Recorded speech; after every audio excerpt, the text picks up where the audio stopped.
বাংলাদেশের মতন আমি হযরত পীর সাহেব হুজুর আজকে আপনাদের সামনে কিছু প্রস্তাবনা এবং দাবি দাওয়া পেশ করবেন।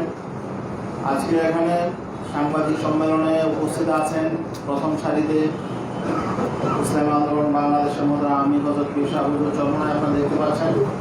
পাশাপাশি আছেন ইসলামী আন্দোলন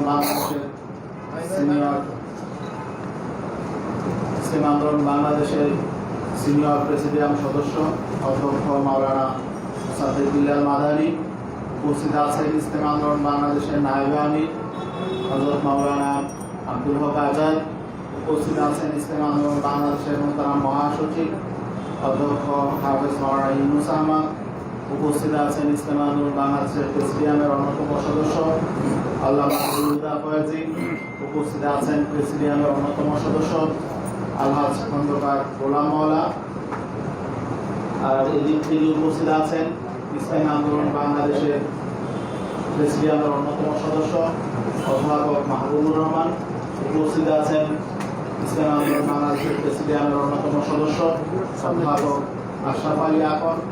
আরও উপস্থিত আছেন ইসলামী আন্দোলন বাংলাদেশের যুগ্ম মহাসচিব আলহাজ আমিরুল ইসলাম। উপস্থিত আছেন সহকারী মহাসচিব মাওলানা ইমতিয়াজ আলম। উপস্থিত আছেন সহকারী মহাসচিব হাফেজ মাওলানা অধ্যক্ষ ফজলে আলী মাসুদ সহ কেন্দ্রীয় নেতৃবৃন্দ। ইসলামী আন্দোলন বাংলাদেশের কেন্দ্রীয় কমিটির প্রায় সব নেতৃবৃন্দ উপস্থিত আছেন। পাশাপাশি উপস্থিত আছেন ইসলামী শাসনতন্ত্র ছাত্র আন্দোলনের কেন্দ্রীয় সভাপতি, ইসলামী যুব আন্দোলনের কেন্দ্রীয় সভাপতি এবং ইসলামী শ্রমিক আন্দোলনের সেক্রেটারি সহ অন্যান্য সহযোগী সংগঠনের নেতৃবৃন্দ উপস্থিত আছেন। এ পর্যায়ে আজকের এই গুরুত্বপূর্ণ সংবাদ সম্মেলনে লিখিত বক্তব্য উপস্থাপন করছেন ইসলামী আন্দোলন বাংলাদেশের মোহতারাম আমির হযরত মাওলানা সৈয়দ মোহাম্মদ রেজাউল করিম পীর সাহেব হুজুর চরমনায়।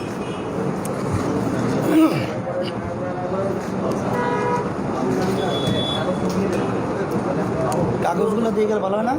কাগজগুলো দাও, এই দুজনে দাও। অমর, হ্যাঁ এই অমর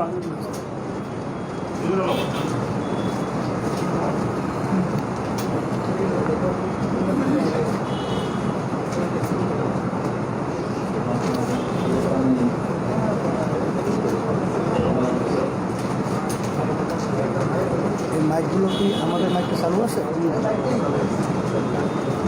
এটা কি আমাদের মাইক?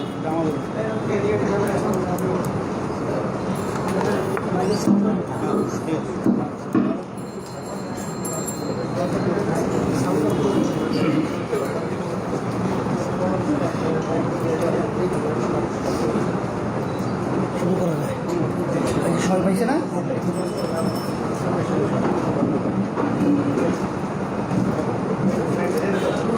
আসসালামু আলাইকুম ওয়া রাহমাতুল্লাহি ওয়া বারাকাতুহু।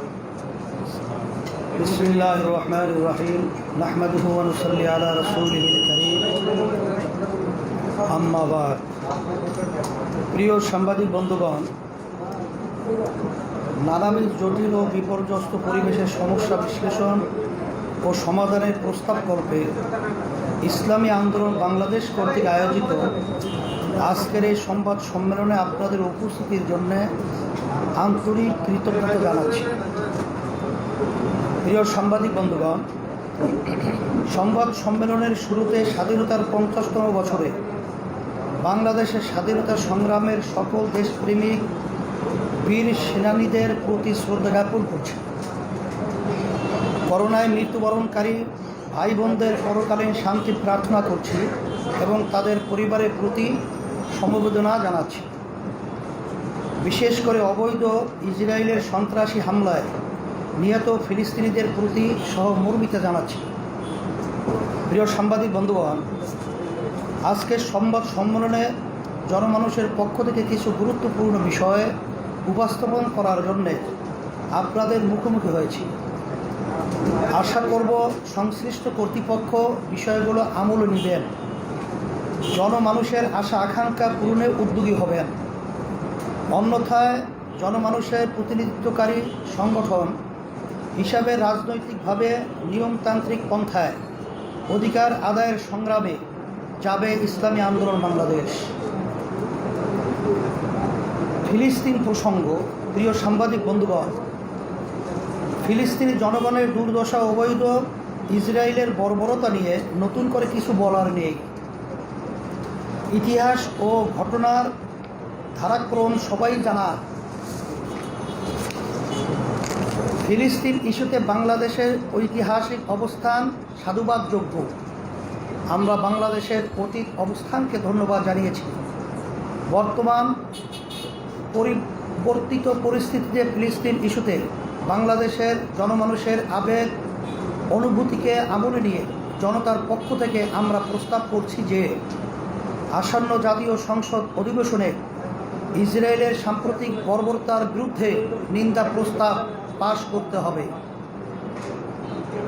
আসন্ন জাতিসংঘ অধিবেশনে মাননীয় প্রধানমন্ত্রীর ভাষণে স্বাধীন সার্বভৌম ফিলিস্তিনের প্রতি সমর্থন পুনর্ব্যক্ত করে ইসরায়েলের নিন্দা করতে হবে। মাননীয় প্রধানমন্ত্রী আন্তর্জাতিক বিভিন্ন ইস্যুতে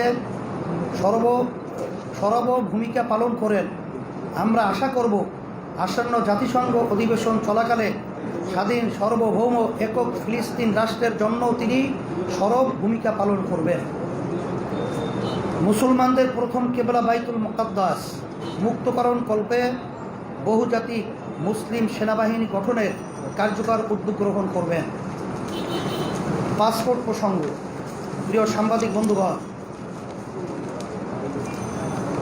ফিলিস্তিনে ইসরায়েলি বর্বরতার বিরুদ্ধে যখন গোটা বিশ্বের মানুষ সোচ্চার এবং মার্কিন যুক্তরাষ্ট্রের রাজনীতিতেও যখন প্রথাগত ইসরায়েলি পক্ষপাতের বিরুদ্ধে নতুন প্রজন্মের রাজনৈতিক নেতৃত্ব জোরালো প্রতিবাদ গড়ে তুলেছে, তখন বিস্ময়ের সাথে লক্ষ্য করলাম বাংলাদেশের পাসপোর্ট থেকে 50 বছরের ঐতিহ্য ছুঁড়ে ফেলে অ্যাকসেপ্ট ইসরায়েল শব্দদ্বয় বাদ দেওয়া হয়েছে। এই সংবাদে আমরা বিস্মিত এবং ক্ষুব্ধ। আমরা আরও হতাশ হয়েছি এমন গুরুত্বপূর্ণ বিষয়ে আন্তঃমন্ত্রণালয় সমন্বয়হীনতা দেখে স্বাধীনতার শুরু থেকে 50টি বছর ধরে অনুসৃত একটি রীতি, যে রীতির সাথে আমাদের মৌলিক চেতনা সম্পৃক্ত এমন একটা সিদ্ধান্ত গ্রহণে জনপরিসরে ও সংসদে আলোচনা হয় নাই, এমনকি পররাষ্ট্র মন্ত্রণালয় পর্যন্ত এ বিষয়ে সঠিক তথ্য নেই। কি ভয়ঙ্কর সমন্বয়হীনতা, নাকি এটা ষড়যন্ত্রমূলক রাখঢাক।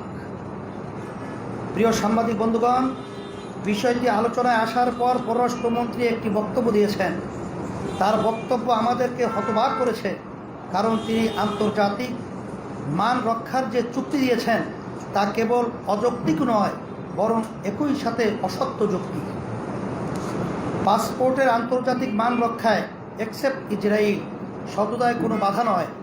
এর পক্ষে অনেক যুক্তি থাকলেও সহজ অর্থে কেবল এতটুকু উল্লেখই যথেষ্ট হবে যে এই শব্দদ্বয় সহই মালয়েশিয়ার পাসপোর্ট বিশ্বের 19তম শক্তিশালী পাসপোর্ট। প্রিয় সাংবাদিক বন্ধুগণ, পাসপোর্ট থেকে এই শব্দ দুটি বাদ দেওয়া কার্যত ইসরায়েলকে স্বীকৃতি দেয়া।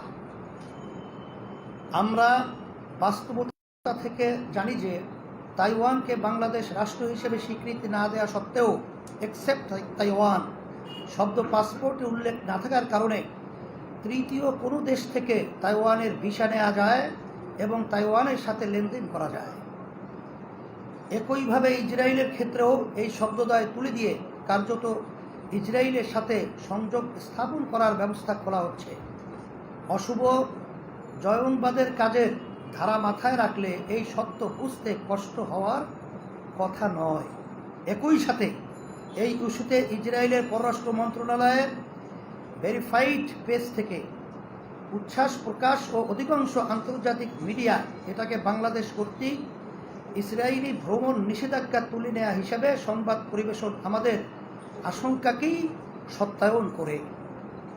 প্রিয় সাংবাদিক বন্ধুগণ, স্বরাষ্ট্র মন্ত্রণালয়ের এই গোপন একক সিদ্ধান্ত ও পররাষ্ট্র মন্ত্রণালয়ের অযৌক্তিক উপস্থাপনার আমরা তীব্র নিন্দা জানাচ্ছি। আমরা বিশ্বাস করতে চাই যে বাংলাদেশ সরকার ইসরায়েলের সাথে কোনো ধরনের গোপন সম্পর্ক রাখে না, রাখার চেষ্টাও করে না, এবং জয়ংবাদের কোনো চক্রান্তও বাংলাদেশ ফেঁসে যায়নি।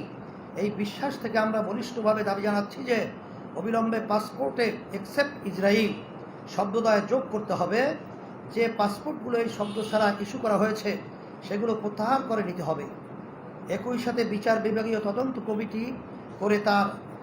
করে কারা এই অপকর্মের সঙ্গে জড়িত তা বের করে শাস্তির ব্যবস্থা করতে হবে।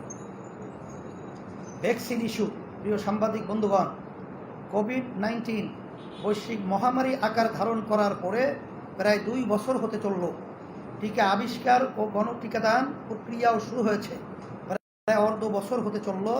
কিন্তু দুঃখজনক বাস্তবতা হলো বাংলাদেশের টিকা প্রাপ্তি ও বিতরণ প্রক্রিয়া ভুল সিদ্ধান্ত, অদক্ষতা ওই নৈরাজ্যের কবলে পড়ে অনিশ্চিত হয়ে আছে। যেই ভারত সামান্য পেঁয়াজ নিয়ে নোংরা রাজনীতি করে টিকার জন্য সেই ভারতের উপর একক নির্ভরতা চরম পর্যায়ের বোকামি ছিল। যুক্তিহীন নতজানু ভারত নির্ভরতার চড়া মূল্য দিচ্ছে বাংলাদেশ। টিকা প্রাপ্তিতে ভারতের বিশ্বাসঘাতকতার পরও টনক নড়েনি সরকারের। স্বাস্থ্য মন্ত্রণালয় ও সরকার রাশিয়া ও চীনের থেকে টিকা সংগ্রহ করা নিয়েও টালবাহানা করেছে। স্বয়ং পররাষ্ট্রমন্ত্রীও স্বাস্থ্য মন্ত্রণালয়ের মতলববাজি, সময়ক্ষেপণ ও দ্বিধাদ্বন্দ্বের জন্য আক্ষেপ করেছেন এবং টিকা প্রাপ্তির ক্ষেত্রে আশঙ্কা প্রকাশ করেছেন। প্রিয় সাংবাদিক বন্ধুগণ, টিকা আবিষ্কারের পরে এবং বাংলাদেশে এক দফা টিকা বিতরণের পরেও দেশকে দ্বিতীয় দফা শক্ত লকডাউনে যেতে হলো। জীবন জীবিকা নিয়ে নিদারুণ টানাপোড়েনে কোটি কোটি মানুষের প্রাণ কুষ্ঠাগত। প্রায় 4 কোটি শিক্ষার্থী 1.5 বছরের মতো নিয়মিত শিক্ষা থেকে বঞ্চিত। এমন গুরুতর পরিস্থিতিতে টিকা সংগ্রহে স্বাস্থ্য মন্ত্রণালয়ের মতলববাজি, সময়ক্ষেপণ, সিদ্ধান্তহীনতা এবং তারপরেও তারা বহাল তবিয়তে থাকা আমাদেরকে হতবাক করে। জনমনে প্রশ্ন উঠেছে যে স্বাস্থ্য মন্ত্রণালয়ের অশুভ শক্তি কি স্বয়ং সরকারের চেয়েও বেশি শক্তিশালী? তারা কি বাংলাদেশ রাষ্ট্রের চেয়েও ক্ষমতাবান, নাকি স্বয়ং সরকারই এই অশুভ চক্রের অংশ? প্রিয় সাংবাদিক বন্ধুগণ, আমরা আগেও দাবি করেছি, আজকেও আবার বলছি, করোনা পরিস্থিতির মোকাবিলা, টিকা সংগ্রহ ও বিতরণ এবং স্বাস্থ্য মন্ত্রণালয়ের অশুভ শক্তিকে চিহ্নিত করতে এবং তাদের শাস্তি নিশ্চিত করতে অবিলম্বে জাতীয় নাগরিক কমিটি গঠন করতে হবে। টিকা সংগ্রহ বিতরণকে দুর্নীতিমুক্ত সার্বজনীন করতে এই জাতীয় কমিটি অপরিহার্য, কারণ এক্ষেত্রে সরকারের ব্যর্থতা প্রমাণিত। আমরা সরকারের উপরে আর আস্থা রাখতে পারছি না। আমরা হুঁশিয়ার করে দিচ্ছি, সরকার যদি নিজেদের স্বার্থান্বেষী ব্যর্থতার উপরে গোড়ামি করতেই থাকে, তাহলে গণ আন্দোলন গড়ে তোলা ছাড়া কোনো উপায় থাকবে না। শিক্ষা প্রতিষ্ঠান। প্রিয় সাংবাদিক বন্ধুগণ, মহামারী করোনায় সবচেয়ে বেশি ক্ষতিগ্রস্ত হয়েছে দেশের শিক্ষা ব্যবস্থা। শিক্ষার সঙ্গে জড়িত সব কিছুতেই বিপর্যয় নেমে এসেছে। লাগাতার 15 মাস ধরে স্কুল, কলেজ এবং বিশ্ববিদ্যালয় বন্ধ। মাঝখানে কিছুদিন কওমি মাদ্রাসা চালু থাকলেও গত এপ্রিল থেকে আবারও তা বন্ধ করে দেওয়া হয়েছে। আলিয়া মাদ্রাসাও খোলেনি গত 15 মাসে। স্কুল, কলেজ ও আলিয়া মাদ্রাসার সকল ধরনের পরীক্ষা বন্ধ। গত বছরের উচ্চ মাধ্যমিক পরীক্ষার্থীদের অটোপাস দেওয়া হয়েছে। এই বছরের মাধ্যমিক ও উচ্চ মাধ্যমিক পরীক্ষা এখনও হয়নি। পরীক্ষা হবে কিনা তাও স্পষ্ট নয়। শিক্ষার্থীরা পড়ার টেবিল ছেড়ে এবারও অটোপাসের অপেক্ষায়। সরকার ধাপে ধাপে সব কিছু খুলে দিলেও খোলেনি শিক্ষা প্রতিষ্ঠান। এতে দেশের প্রায় 4 কোটি ছাত্রছাত্রী নিয়মতান্ত্রিক লেখাপড়া থেকে শুধু বঞ্চিত হচ্ছে তাই নয়, অনেকের শিক্ষা জীবনই শেষ হয়ে গেছে। অনেকে নানা রকম অপরাধে জড়িয়ে পড়েছে। আসক্ত হয়েছে অনেক ছাত্রছাত্রী। অনলাইনে পড়াশোনার অজুহাতে ছাত্রছাত্রীদের একটি বিপুল অংশ অনলাইন ভিত্তিক বিভিন্ন গেমসে আসক্ত হয়ে গেছে। মোবাইল আসক্তি তরুণ ছাত্রছাত্রীদের মাঝে সীমা ছড়িয়ে গেছে। এসব বিপর্যয় তো শিক্ষার্থীদের শিক্ষা সংক্রান্ত। এর বাইরে শিক্ষা প্রতিষ্ঠান বন্ধের ফলে আর্থিক বিপর্যয়ে লাখো লাখো পরিবার পথে বসেছে। সরকার বারবার বলছে আগে জীবন রক্ষা, তারপর শিক্ষা, কিন্তু শিক্ষা প্রতিষ্ঠান বন্ধ থাকার ফলে লাখো লাখো নন এমপিও শিক্ষক বেকার হয়ে গেছে। শিক্ষা প্রতিষ্ঠান চালু না থাকাতে তারা বেতন ভাতা পাচ্ছেন না।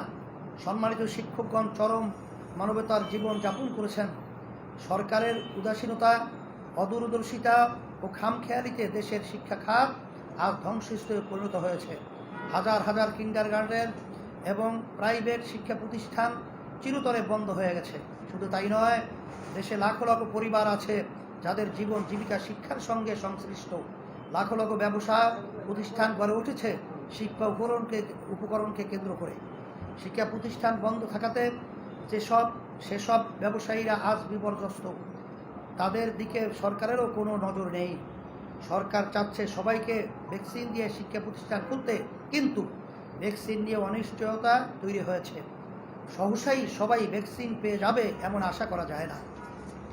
অতএব সবারই প্রত্যাশা স্বাস্থ্য সতর্কতা নিশ্চিত করে দেশের সব রকম শিক্ষা প্রতিষ্ঠান খুলে দেওয়া হোক।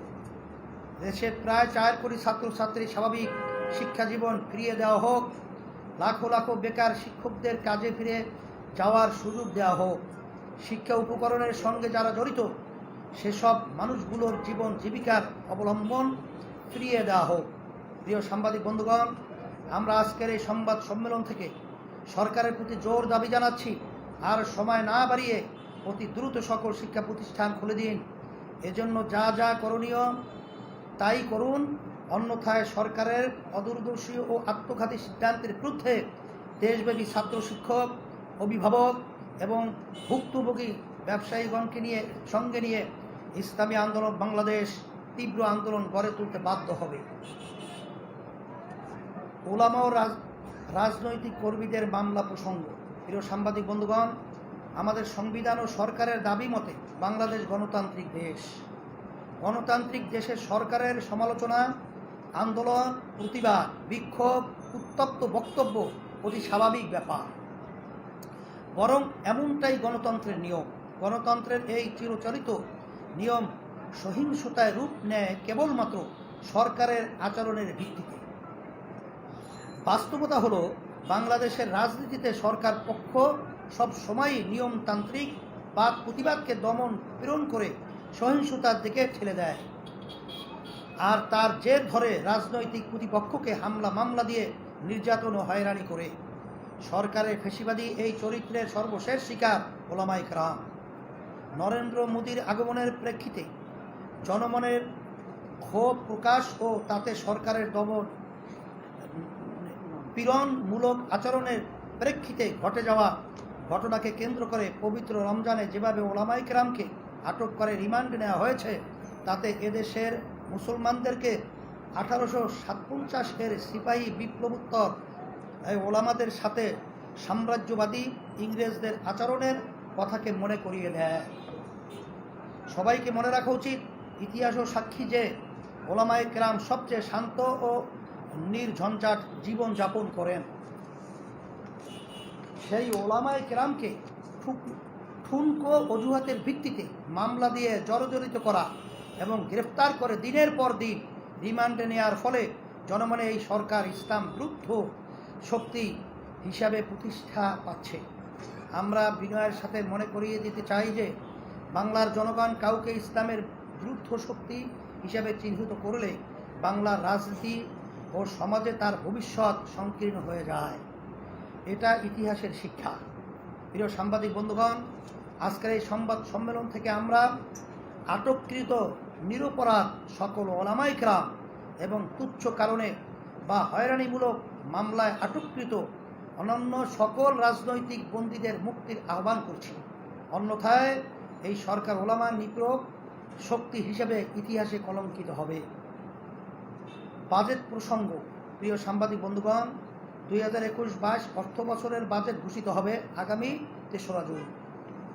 বাজেট হলো একটি দেশের আগামী 1 বছরের ব্যয় নির্বাহের জন্য জনমানুষের দেয়া টাকা খরচের পরিকল্পনা।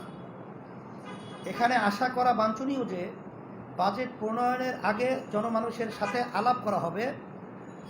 আদতে তা হয় না। অর্থ মন্ত্রণালয় কিছু ব্যবসায়ী সংগঠনের নেতাদের সাথে আলাপ করে সমাজ ও বাস্তবতা বিমুখ আমলাদের দিয়ে বাজেট তৈরি করে, ফলে আমাদের বাজেটের কলেবর বাড়ে, কথার ফুলঝুরি উপচে পড়ে, কিন্তু কাজ কমই হয়। বাজেট নিয়ে আমাদের দলীয় প্রস্তাবনা আনুষ্ঠানিকভাবে পেশ করা হবে ইনশাআল্লাহ।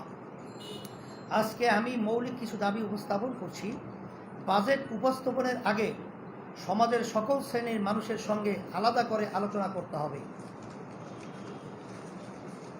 কল্পনা বিলাস বাদ দিয়ে রাষ্ট্রযন্ত্রের সক্ষমতা পরিমাপ করে সে অনুযায়ী বরাদ্দ দেয়া। আমরা জানি গত অর্থ বছরে চিকিৎসা গবেষণায় টাকা রাখা হলেও তার কোনো টাকা ব্যবহার হয় নাই। তারপরেও এক বছর আবারও চিকিৎসা গবেষণা খাতে বরাদ্দ রাখা হয়েছে। এমন উদাহরণ আরও অনেক দেয়া যাবে।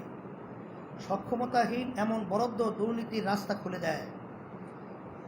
ঋণ ও অনুদান নির্ভর বাজেট থেকে বেরিয়ে আসতে হবে। স্বাধীনতার 50 বছরের কোনো দেশের পক্ষে ঋণ ও অনুদান নির্ভর বাজেট শোভা পায় না। শিক্ষা জনসম্পদ উন্নয়ন খাতে বরাদ্দ বৃদ্ধি করতে হবে। এখানে প্রসঙ্গত বলে রাখি, বাজেটের বরাদ্দ দেখানোর ক্ষেত্রে স্বচ্ছতা কাম্য। শিক্ষা খাতে যে বরাদ্দ দেখানো হয় তার সাথে অন্য খাতও জুড়ে দেওয়া হয়।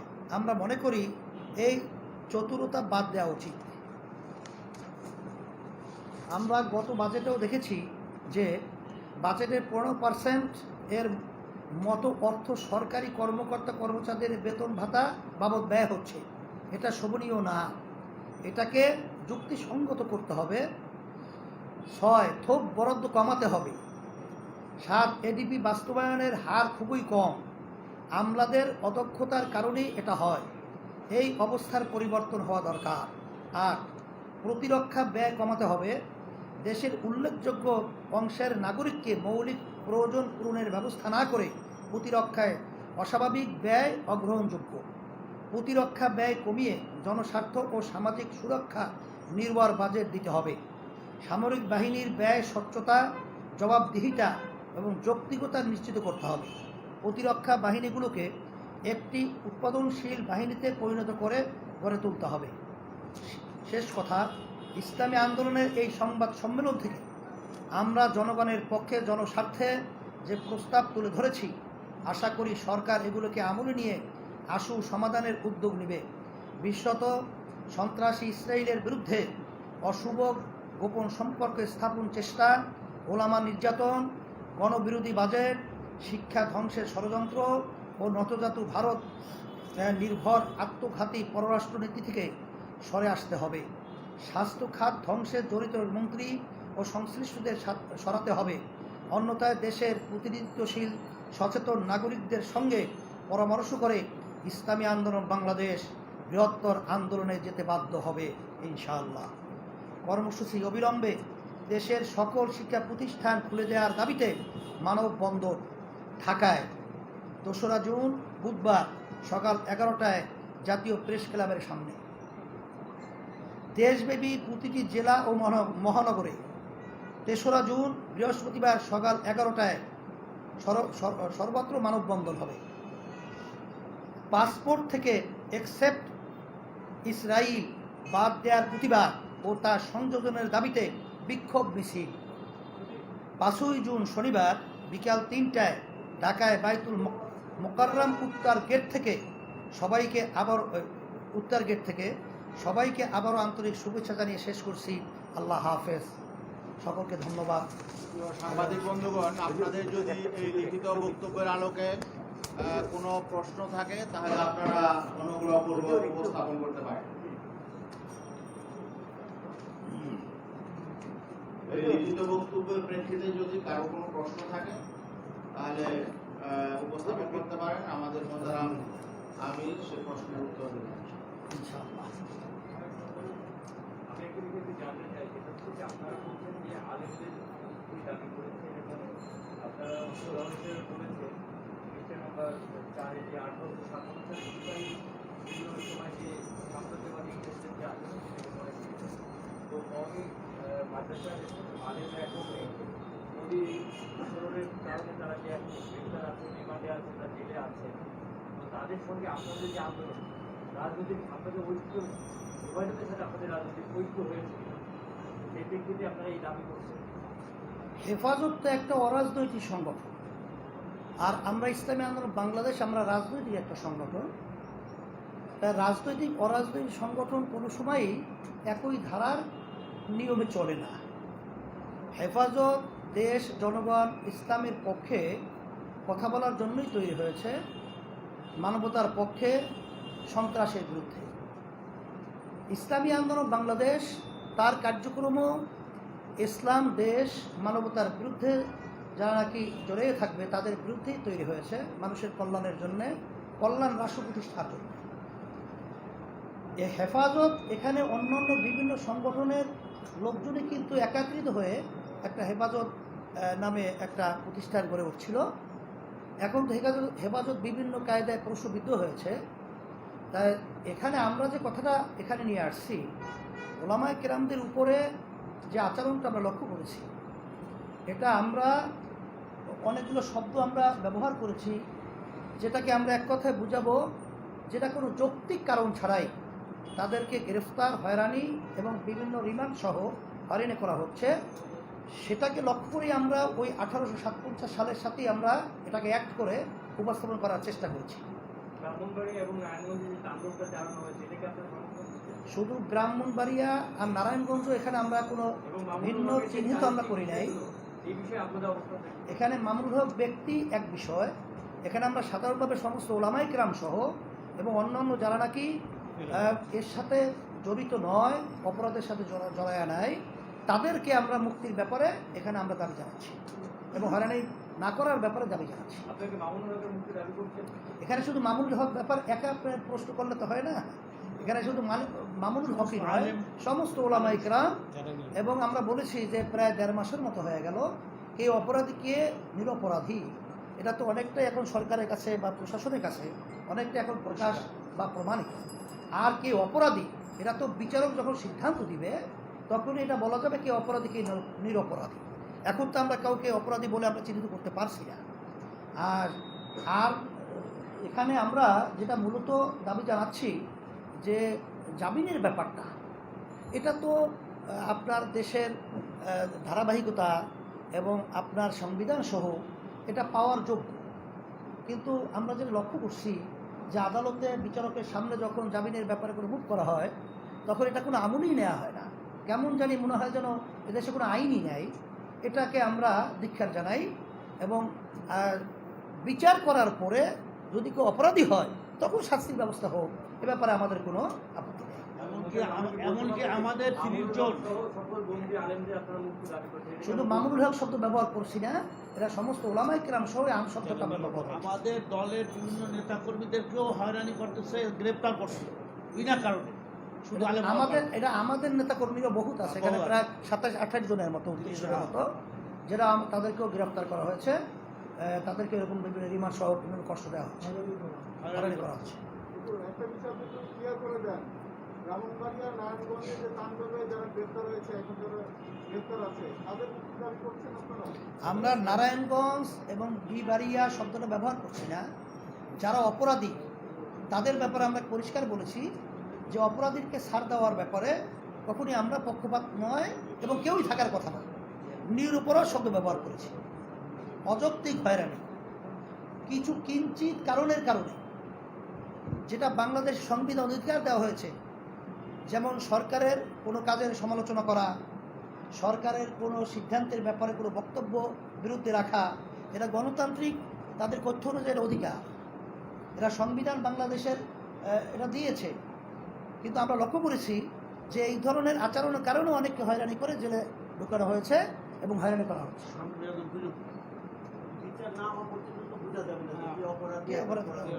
এই জন্য তো জামিনের সিস্টেম আছে, বিচার হোক, বিচারে অপরাধ প্রমাণিত হবে, তার আগে তো মাসের পর মাস ডিটেনশন দেওয়া হবে এবং কি বলে এটাকে রিমান্ডে নেওয়া হবে। এটা তো কোনো মানে নির্বিচারে তাদেরকে আটকিয়ে রেখে এই ধরনের কষ্ট দেওয়া, রিমান্ডে বারবার নেওয়া, এটা কোনো যৌক্তিক কারণ হতে পারে না। এটা কোনো দেশের সভ্যতা হতে পারে না, দেশের কোনো এটা কালচার হতে পারে না।